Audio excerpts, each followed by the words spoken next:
Hello guys, in this video, we will talk about Electron, Tauri, and Neutralino, and I will help you to decide which desktop application framework is better in 2025. So let's start with Electron. It is the most widely used framework for building cross-platform desktop apps with web technologies. Big names like Discord, Slack, and Visual Studio Code uses Electron. Tauri, by contrast, is a newer framework that also allows building apps with HTML, CSS, and JS, but it is designed to be lightweight and secure using the system's web view.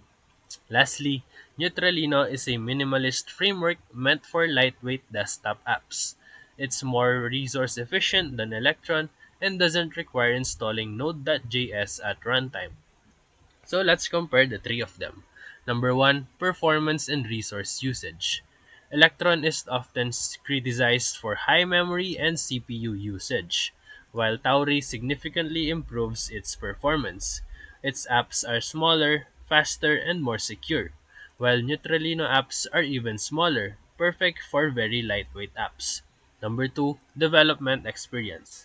Electron has a rich ecosystem, large community, and lots of plugins, while Tauri supports Rust for backend code, which brings a steep learning curve but great power. And Neutralino is easier to learn, using Vanilla JS with basic APIs, but it lacks tooling depth. Number 3, security.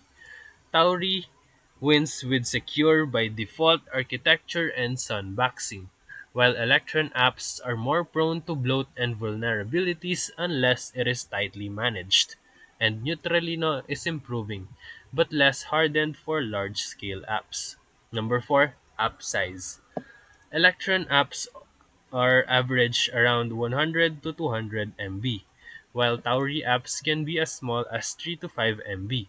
And Neutralino is similarly lightweight, which is perfect for single-purpose tools. Number 5, ecosystem and community. Electron still leads in this aspect in maturity and third-party tools, while Tauri is growing fast with solid docs and modern dev features, and Neutralino has a smaller community and fewer integrations. So in summary, you can use Electron for complex apps with matured plugins, and you can choose Tauri for lightweight secured apps with performance in mind, and you can pick Neutralino for ultralight simple desktop utilities. So if this video helped you, feel free to like and subscribe for more quick tutorials, reviews, and comparison videos. Thank you for watching.